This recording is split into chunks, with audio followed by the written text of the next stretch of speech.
Hey there! Did you know Kroger always gives you savings and rewards on top of our lower-than-low prices? And when you download the Kroger app, you'll enjoy over $500 in savings every week with digital coupons. And don't forget fuel points to help you save up to $1 per gallon at the pump. Want to save even more? With a Boost membership, you'll get double fuel points and free delivery. So shop and save big at Kroger today. Kroger, fresh for everyone. Savings may vary by state. Restrictions apply. See site for details. Thanks for choosing this free Anfield Index podcast. If you'd prefer to listen to this or any of our other shows without adverts, then now's the time to check out Anfield Index Pro. With AI Pro, you can supercharge your entire listening experience. You'll not only get all of our podcasts without the ads, but you'll have them far faster with our Quick Publish feature available exclusively for subscribers. AI Pro also puts you in the heart of our sound studio, with an option to listen to many of our shows live and interact with the podcasters in real time as the shows are recording. Upgrading couldn't be easier. AI Pro is available on all popular podcast platforms, and we have our own apps for Apple and Android. Just head on over to AnfieldIndexPro.com and get started today. Hello and welcome to the Minefield podcast from Anfield Index Pro. As always, I am your host, Alan O'Donoghue, and I am joined by Dr. Andrew Vincent, the esteemed Dr. Andrew Vincent, to talk all about psychology and sport. And this week we are going to take a little different tack and go in a direction that we wouldn't necessarily normally. But first things first, Andrew, how are you doing? 5 minutes late. That's what we were just talking about. And I don't know about esteemed, but steamed this week from being 5 minutes late for everything for the past 3 days. So the steamed Andrew Vincent, we're talking about something different. We're talking about being, like, I guess a youth sport parent, or, you know, I don't know what you'd call it or what the title is, having a child participating in youth sport at various levels. Yeah, so what we wanted to do was try and combine our individual skill bases and experience and pull them together to start to look at how parents can support a child through sport and through the different levels of sport in about 45 minutes. Nice and easy. Yeah.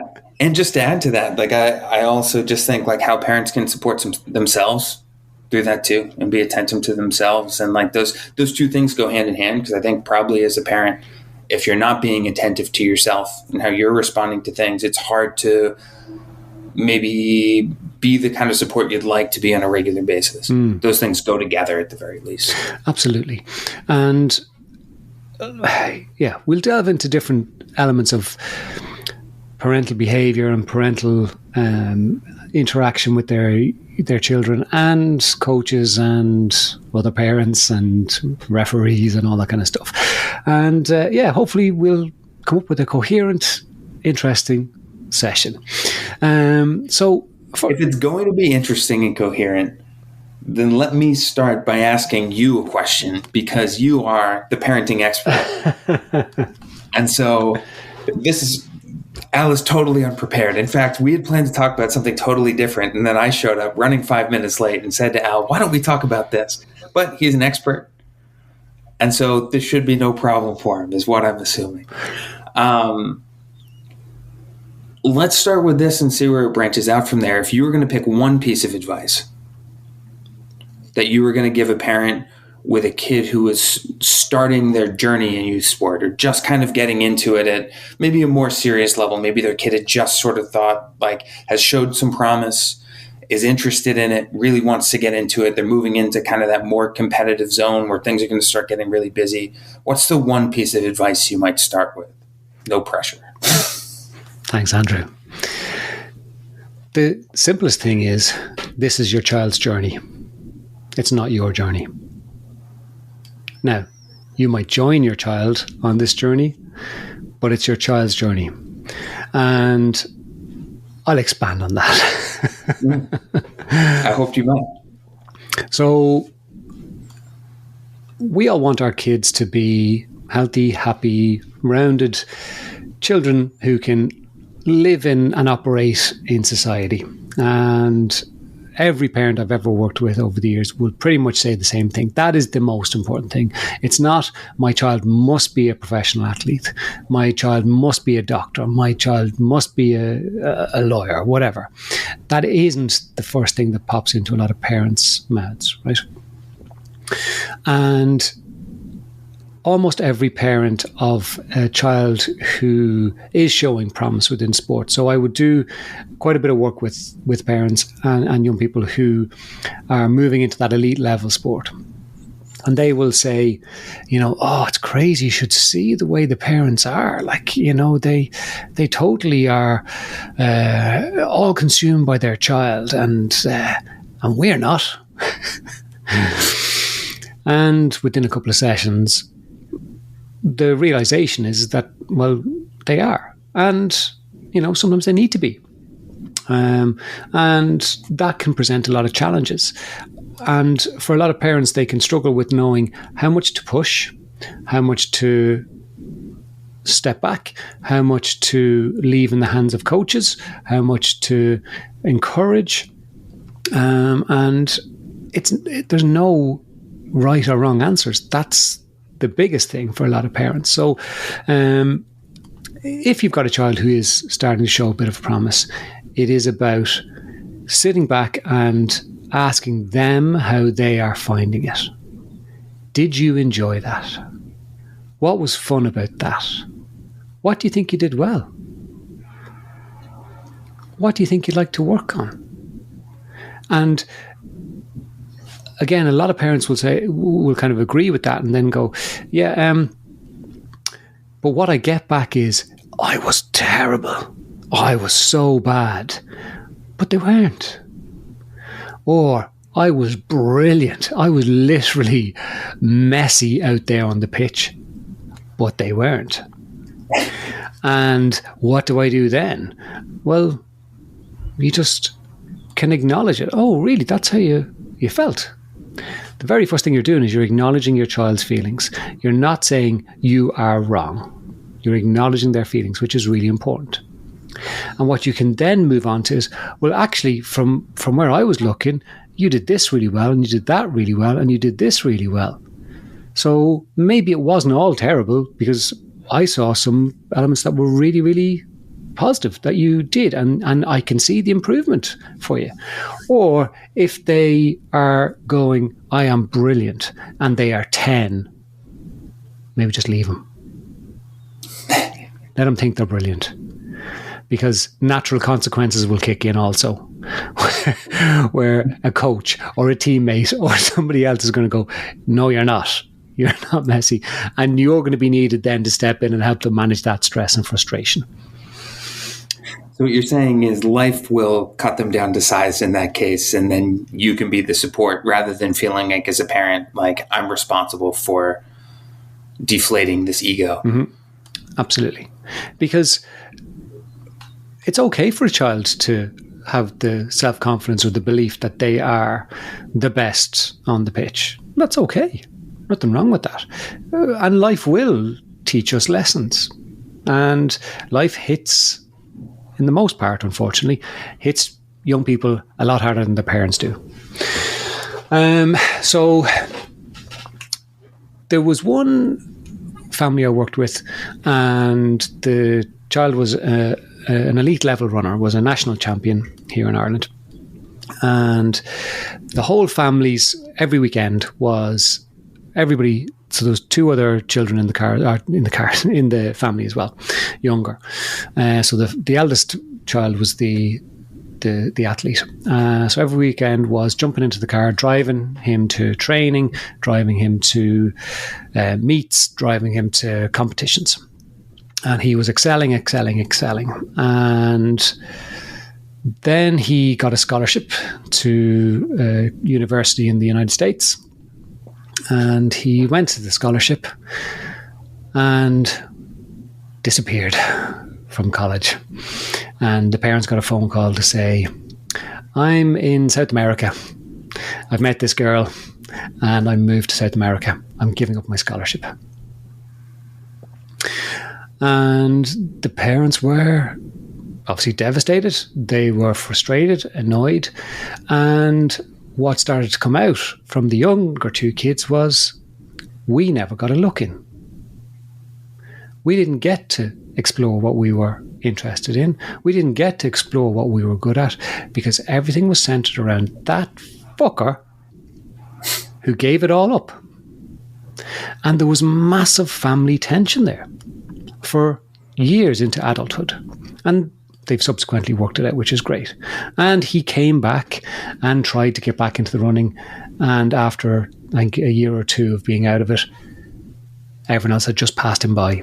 So, you know, and he picked up injuries and stuff like that because he hadn't been looking after himself as well. So that was the end of his athletics career. And that's where the fine balance can be for parents between supporting the elite level child, because it is a huge amount of time, effort, money, and sacrifice from people within the family. And recognizing that you have other children, or that it's important for your child to recognize that there are other elements in life that need to be taken to the forefront and given as much weight or slightly less weight, but close enough weight to help them manage things. Because what if they don't become an elite athlete?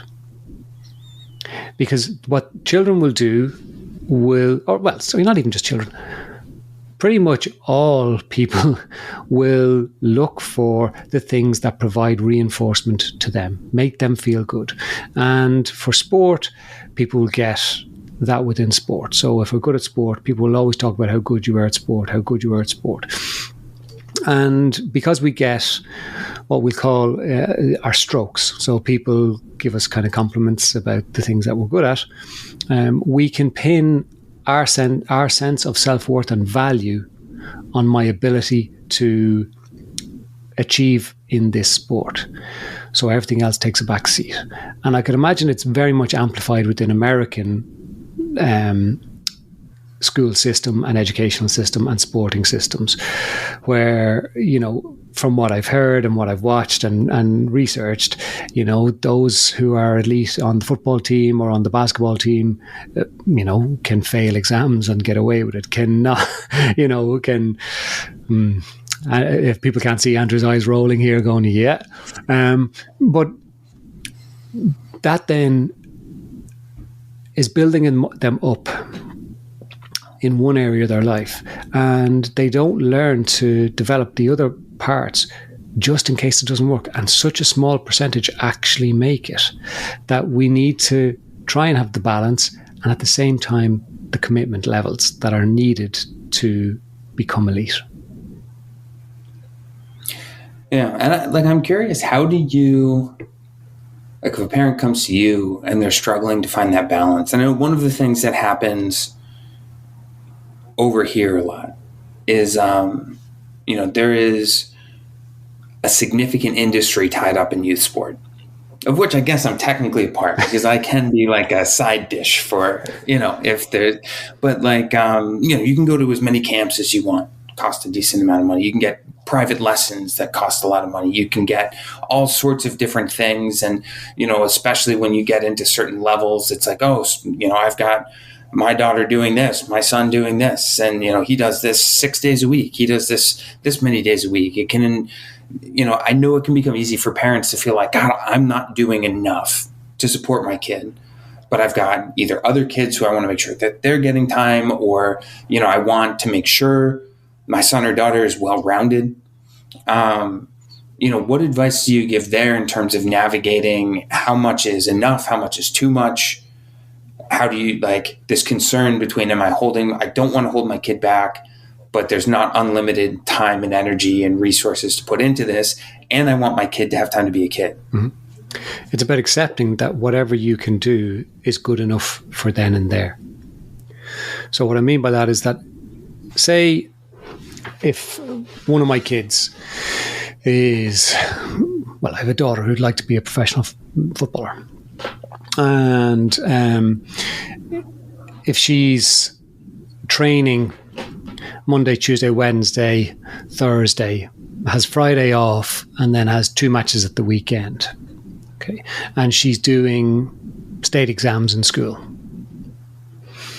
And if I'm finding that she's doing homework at 11 o'clock at night, or if I'm finding that she is breaking down in tears because she is struggling to do as well as she would like to do, because if we look at things, when young people have that competitiveness in them and the drive to be the best they can be on the pitch, sometimes that will emanate across the board in their lives. It's a be perfect driver, but the problem with the be perfect driver is, in its positive state, it will drive you on to be highly successful, but under stress you can feel like your best is never good enough, and that is, there's nothing anybody can say that will change how you feel.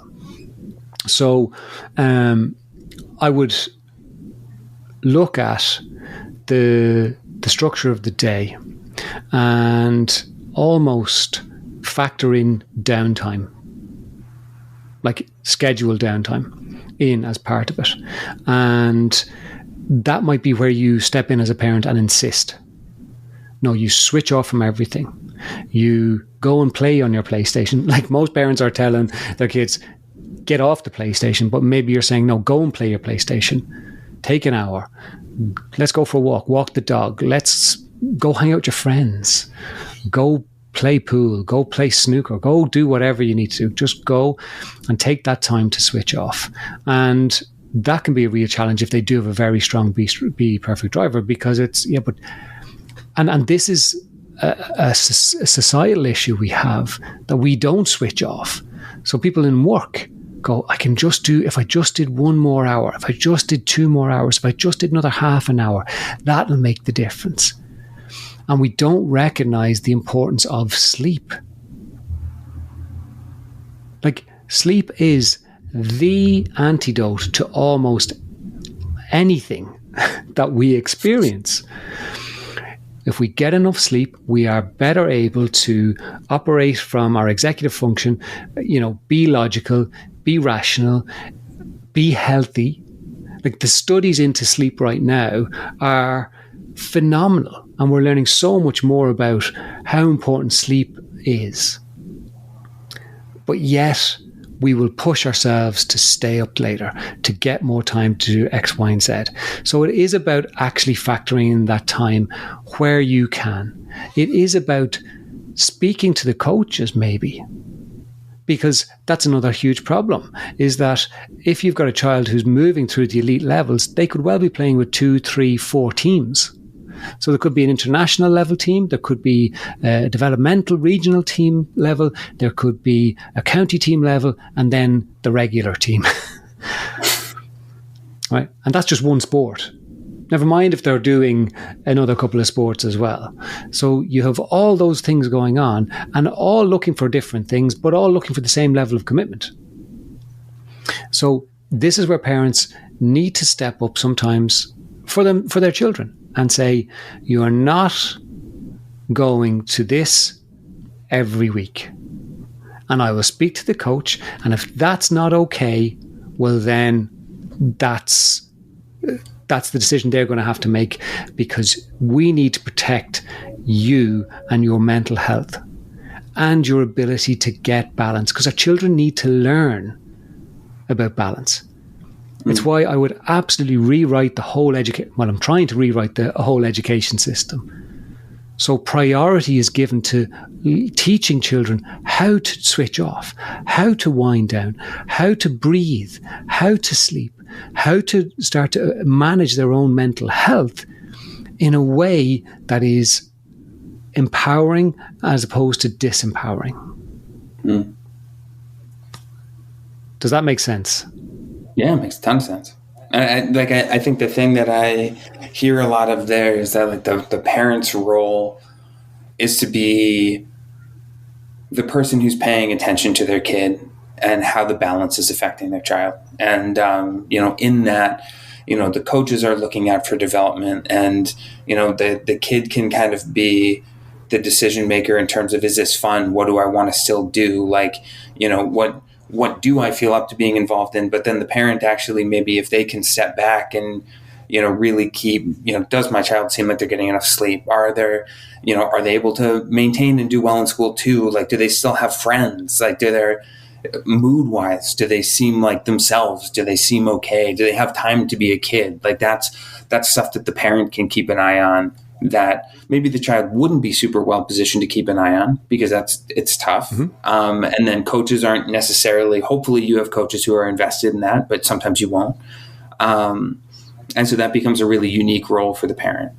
And you will sometimes have coaches who will say they are invested in that, but then in actuality, through their actions, they might say something different.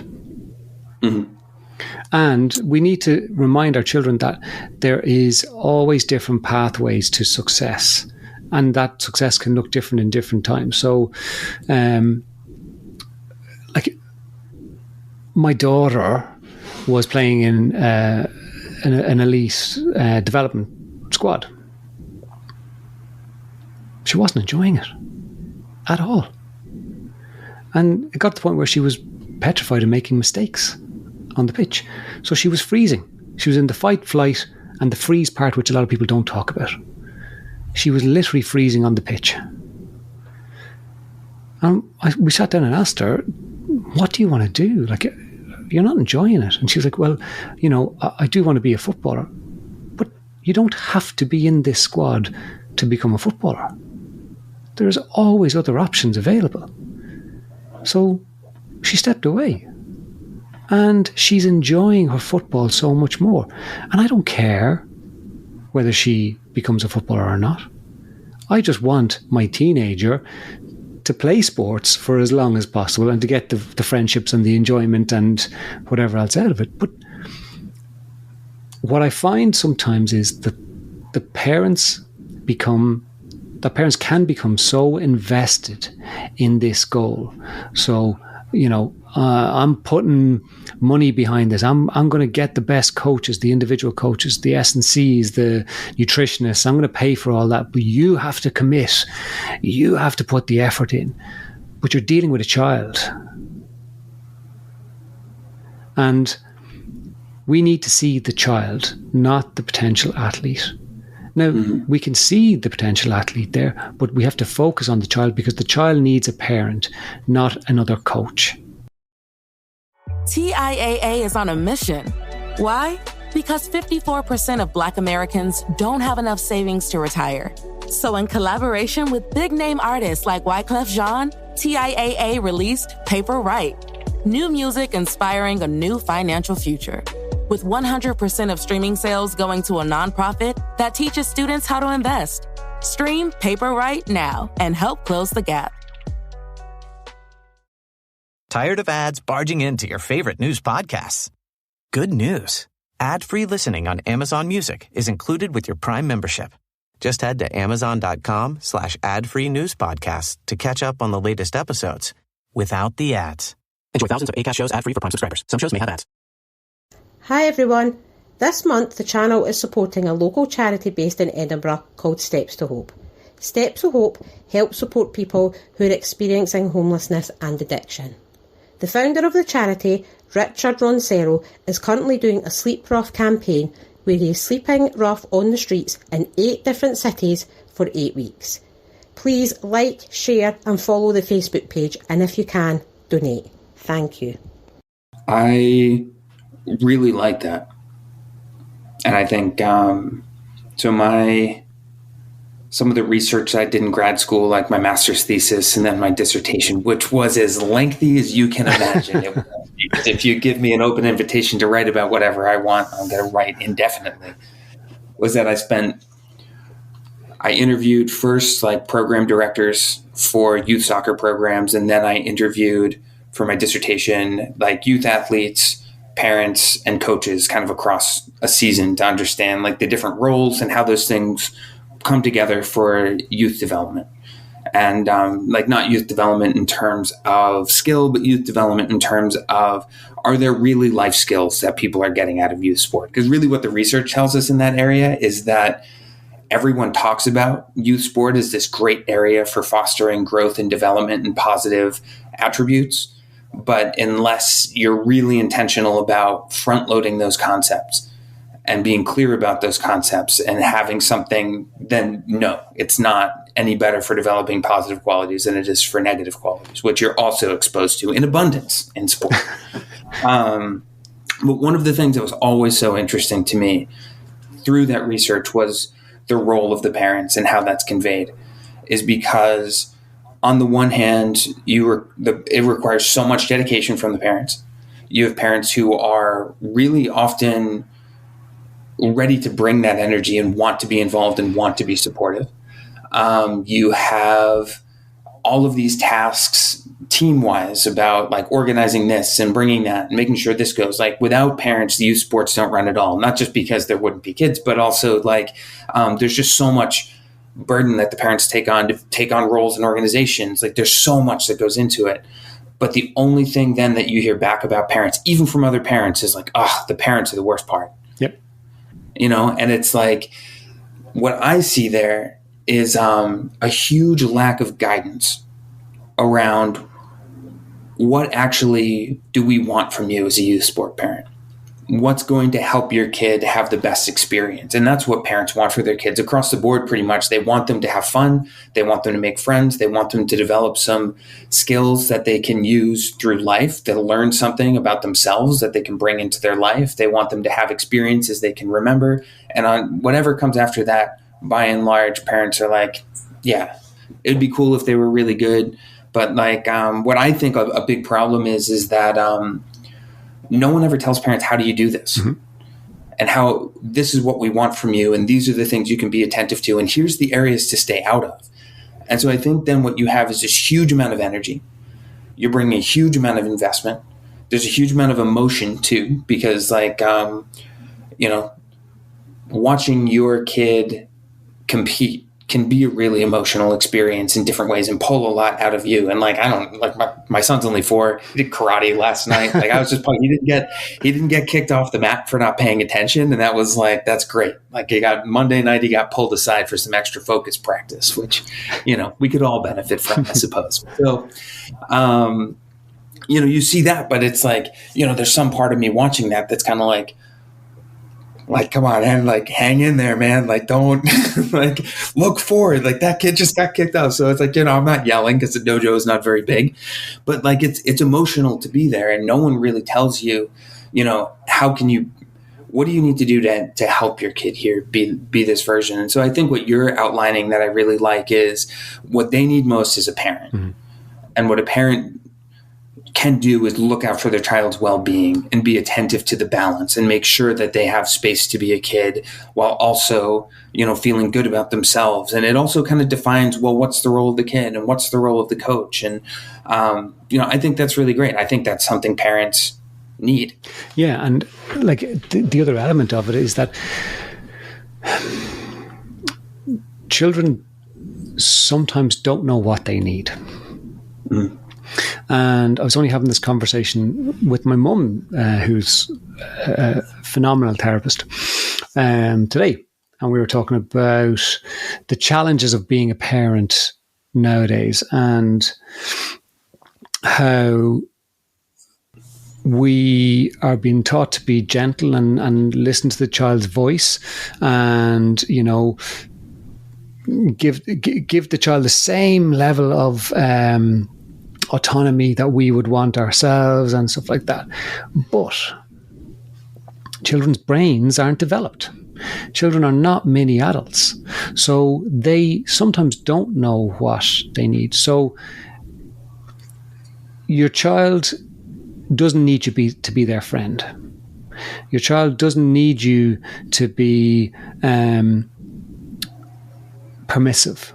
Your child doesn't need you to give in to every desire that they want, because what happens is they're learning. So they're just on a journey of learning right now of how to be someone in this world that can survive. And I worked with one gentleman who actually over in the States, and he had an idyllic childhood. He said, like, I got to do what I want. My parents were fantastic. I knew I was loved. Like it sounded like a fantastic childhood. He said, he wasn't spoiled. He absolutely was. But he said when he went to university at 18, he left home, and he said for 2 years he was in the depths of depression because not everybody was doing what he wanted them to do. And if we consistently step away from the role of being a parent, and again, it's hard to know what to do. Like, it's not that, it's the one thing we don't need a qualification in, or one of the few things we don't need a qualification in to have to do. So, we're all trying the best that we can, but what we're hoping from this conversation, some parents can take away little nuggets that they can try and change or tweak at home so that things flow a little bit better for everybody. But by being a parent, by setting the boundaries, by saying to your children, no, you're not going to this tonight, or yes, you are going to this tonight. That is you putting a boundary in place, and your child's job is to push against those boundaries. It's our job to maintain them. And it's the crappiest part of being a parent, and especially as they get older. But if you can just accept that, right, sometimes my child doesn't know what's best for themselves. Sometimes I can see what I think is best right now. So I'm going to trust my judgment, follow through on this, put the boundary in place, and I will deal with the consequences. And my child will deal with the consequences as best as we all can, and accept that our best is good enough at any given moment. Well, then all of a sudden, we are starting to be what our children need, so that they have the flexibility then to go and learn from a coach, to experiment, and to recognize that I do need downtime, and this is how I get my downtime. So you're talking about your little man, right, at karate and focusing at 4 years of age, right? An impossible feat. So here's a little technique I would give to any parent of any child at any age, even if they're adults, right? Get them to become a tree. Right, let me expand on this. You get him to stand still, close his eyes, you do the same, and picture yourself as a big, strong tree. The biggest, strongest tree in the whole forest. And nothing can knock you over. Nothing can bulldoze you. Nothing can break you. You are the biggest, strongest tree in the forest. And then you picture the roots of the tree coming out of your feet, going into the ground, spreading really far and wide, making you even more solid. And what leaves is all the stress and worry that you have right now goes out into those roots and disappears into the ground, and what comes in is all the energy and nourishment you need to be even more solid and strong. I guarantee if you wiggle your child's shoulder before you start, and you try to wiggle his shoulder after you've done that, there will be a difference in solidity. Your child has become grounded. You're teaching them how to ground themselves, because when we are under stress, our brain is more likely to be scrambled and to be flying around the place, and that can happen on a pitch. So if we teach our children that simple technique to get themselves grounded, they should be able to concentrate more in school and out of school. They should be able to relax themselves a little bit more, calm their brains down, and stop the story from being scrambled in their head, which then tells them that they're not good enough, and they're able to be present and actually more solid on a pitch. So there's a little technique that you can try, but everyone else listening can try that as well, and do it for yourself. Because if you've got a child who can't get grounded, so what you'll probably do is you'll probably do this with your son and he'll be giggly and he might be like totally bendy and totally all over the place. But you placing your hands on his shoulder, because you're grounded, and go, okay, we're getting there. We're getting a bit stronger. You're getting even more solid. That's implanting it in his head and he starts to become more solid. So you can ground your child. And that is such a simple technique, but it is so powerful and it is amazing. I was working with a 14-year-old rugby player who was just about to become an international. And he said he was starting to doubt himself. Now, this kid at 14 was 6'3", and he was huge. Like, he was so muscular. I was kind of going, I remember when he walked in the door, first of all, and I'm 6 foot, and I just remember looking up and going, I was expecting this little 14-year-old, and this man walked in, right? But he said he was not confident going into tackles, and that was his job. Right? So I just taught him that first off. And he said he became immovable in his head, which meant he was more immovable. Not impossibly immovable, but more immovable on the pitch.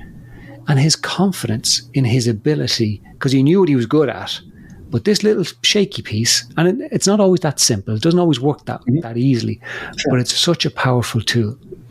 And it helps your kids relax themselves. Mm-hmm. I think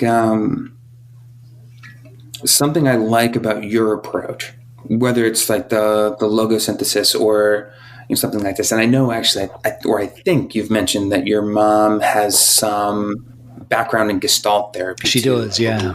So, to like mention like my understanding of a couple of those things is like they're very in the moment, using a technique like imagining yourself being a tree or saying certain words and being present with those as a way of accessing different parts of yourself at different times and being able to be present with different ways of being at different times. And I think like it's such a powerful thing. And I think from the outside, this idea of like, oh, be a tree can feel like, well, that's silly. Yeah.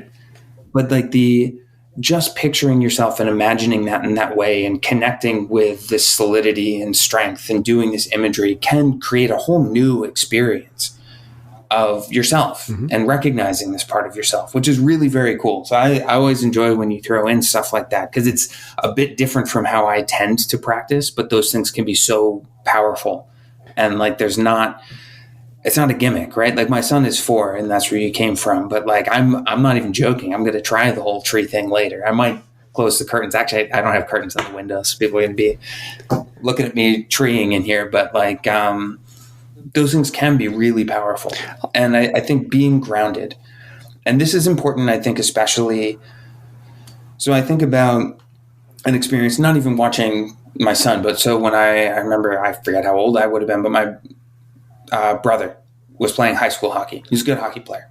And being there watching him play was different from watching any game that I had watched before. And especially at that level where it's intense because it is really emotional and you're kind of living and dying by different things. And if you're used to maybe playing yourself too, it's like, if someone takes a cheap shot at him, we've talked about my hockey history before. There's some part of me that internally is like, and it's different. And in that moment, I gained a completely different understanding of what parents go through as they're watching their kids play their sport and how ungrounding it is, how disruptive it can be, how easy it is to ride that roller coaster.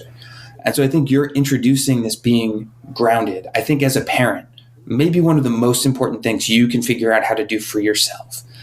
Because I think if you want to be able to let your kid have their journey, to manage to keep them grounded on certain moments of that journey, it's not that you can't feel with them as they're going through this, but it is important for you to be able to be grounded in order for them to then be grounded, or for you, like even as you're talking about like, so you're anticipating that my 4-year-old son, as I talk about being a tree, is going to be giggly and goofy, and you're correct in that assumption, right? But like that moment of my being grounded and putting my hands on his shoulders and then connecting to him, there is grounding that will be communicated to him that whether or not he stops giggling, there's something that he gets from that interaction of being present with my groundedness.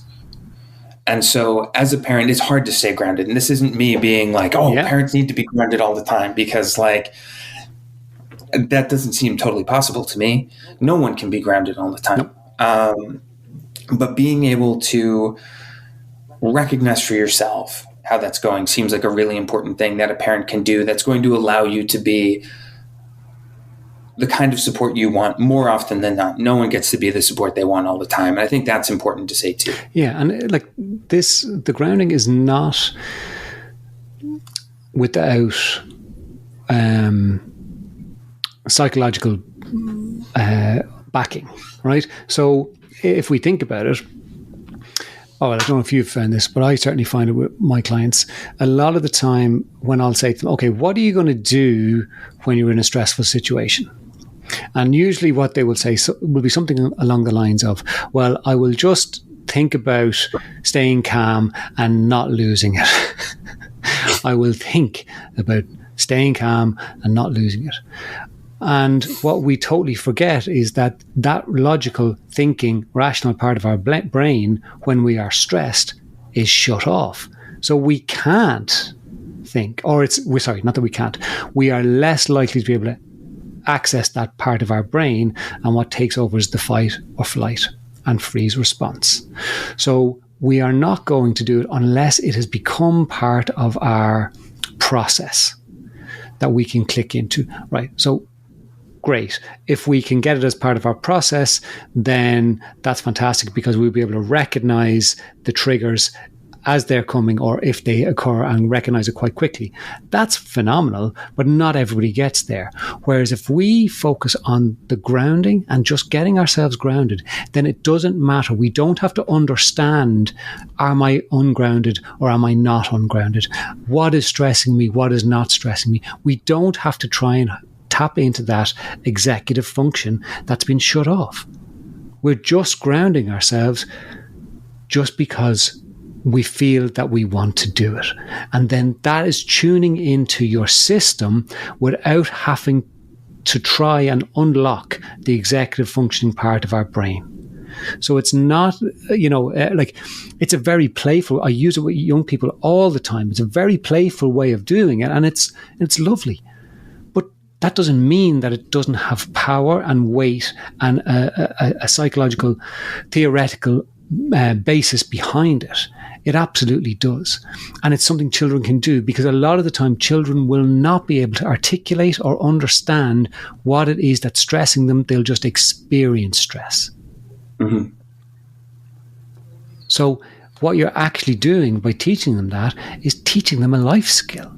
Like, I ground myself before every single client that walks in the door. And what I do is, what I let leave my system is everything that was in this room before, and what comes in is all the energy that I need for my next client.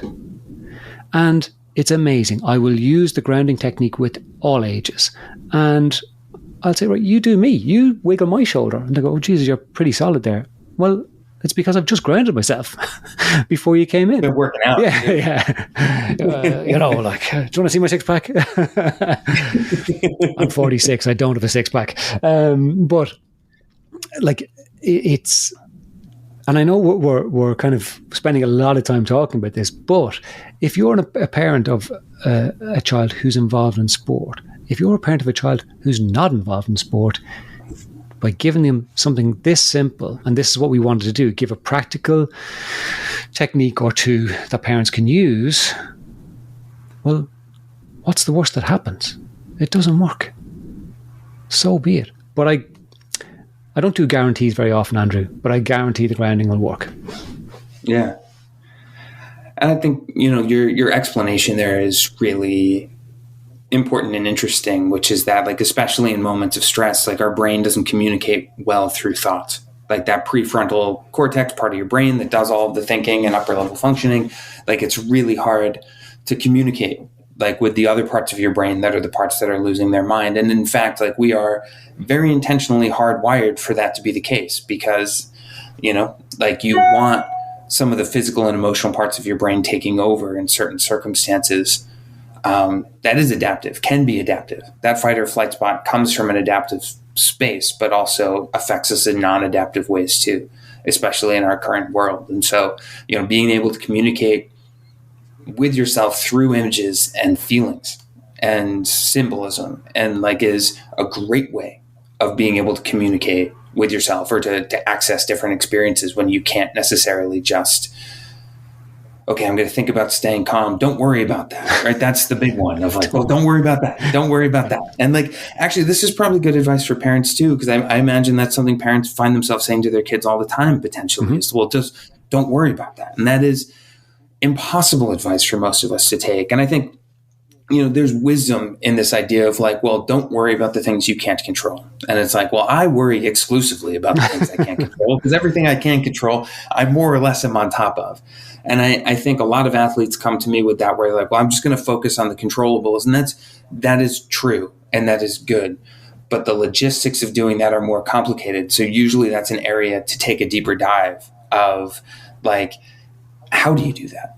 What do you do to do that? When you're feeling out of control, when you're feeling not in control of anything, how do you respond to that? And I think with the grounding here, that's actually a great way to react to that in some ways, or to have that grounding and to be able to bring that grounding. And, for parents,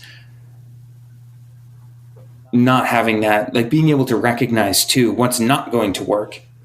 And these moments where your child is feeling not grounded, or you can tell they're all over the place and they're worried, they're upset, to not say, well, don't worry about that, to minimize that experience. And what are your thoughts on that actually? Like, to have, as a parent, it's upsetting when your child is upset. And like, around a sports situation, a bad game, unfair playing time, what do you think parents can kind of have in their toolkit to react to that? You're right. It's pointless saying don't worry about it, because I've yet to come across any person on the planet where they get told, don't worry about it. They go, thanks so much. Jesus, all I needed was you to tell me not to worry about it. Now I don't feel any worry. Never happened. Right? So the first thing I'd say is, if your child is upset, go, I completely understand that you're upset. That's okay. It's okay to be disappointed. It's okay to be sad. It's okay to be angry. That's all right. Let it out. So what you're doing is you're acknowledging their emotion. You're acknowledging their feelings. You're acknowledging them. And then you can move to, okay, is there anything you want to do about it? And they might go, I want to go out and smash the face off that referee because they didn't give me the penalty. Okay, well, that's one option. Probably going to get you a ban, so what are the other options? I just want to go home. Okay, let's go home. You don't have to dissect things in the car straight after it's happened. Maybe it's okay to go, it's all right for you to be upset. Hopefully the next time will be better. And then once they've calmed down, then they're able to process things. And some kids are brilliant at just going, do you know what? It's over with. It's gone.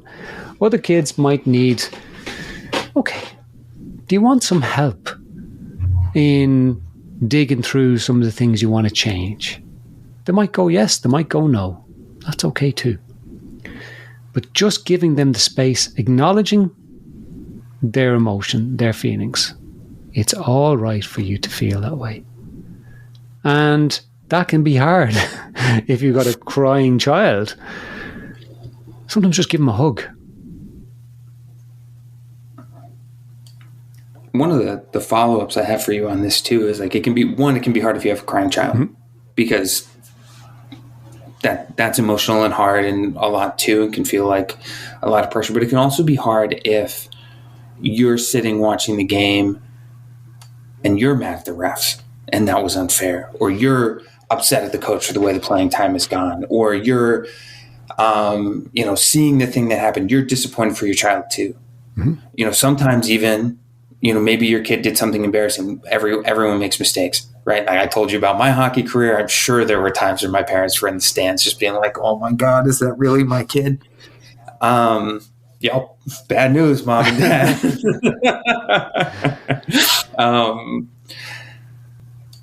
How do you think parents should deal with that or can deal with that? Or like, how do we navigate that part of things? Is that, every person is going to have their own reactions too. And those will often be supercharged because seeing our kids in pain or seeing our kids struggle, or, sometimes it can be so hard for a parent too. Like if their kid does something embarrassing, that can feel like their embarrassment at the same time, or like I don't have an end to that question. But you have thoughts. There's a lot to unpack with this, and this is probably going to lead us on to the next one. What I will say is ground yourself, right? After the match, there's been many a time I'm stood on the sidelines. I have no hair, but wanting to pull a whole full head of hair out of my head in frustration at watching my child, the referee, the coaches, the opposition, right? Ground yourself and accept that this is just a moment in time. This was one bad game. It might be the 10th bad game in a row, but it's just a bad game and it's not going to be like this forever. And you don't not everything needs to be a learning moment either. So just maybe sometimes just go home and get a pizza and put the feet up and put a movie on. That's teaching about balance, and it's giving you the space to calm yourself down if you're not calm about the situation, and then you can come back to it. But the more we react in the moment, the less we are likely to give a response that we're going to be happy with when we do calm down. So I hope that answers a little bit of your question. There's definitely a few different nuances. Yeah. And unfortunately, Andrew, we have to wrap it up right now because I'm about to go. I've been a tree of 5 minutes. And I've got to go work with a young athlete in 2 minutes' time. But listeners, I hope you guys have found this somewhat interesting. It's definitely something we'll look to expand on, myself and Andrew. Andrew, thank you so much for dropping me in it and asking me all those questions. I really appreciate it. Super interesting. And we will definitely come back to this. And listeners, jump into the Discord. Let us know what you think. Give us your feedback and ask any questions, and we will look to answer them on the next Mindfield podcast. Until then, look after yourselves. We hope you enjoyed listening to this Anfield Index show. Please be sure to subscribe to our channel so future podcasts find their way to your device automatically. There's nothing quite like fan engagement, and we'd love to know what you think of anything discussed on this show.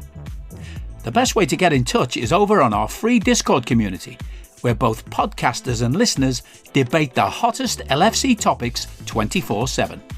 Sign up free now at AnfieldIndex.com/Discord. You won't regret it. You can also follow us on Twitter at Anfield Index and find us on Facebook by searching for Anfield Index. Oh, and before you go, we'd love it if you could leave us a 5-star review on your favourite podcast app. It only takes a couple of seconds, and it means the world to the people who create these free shows. Sports Social Podcast Network.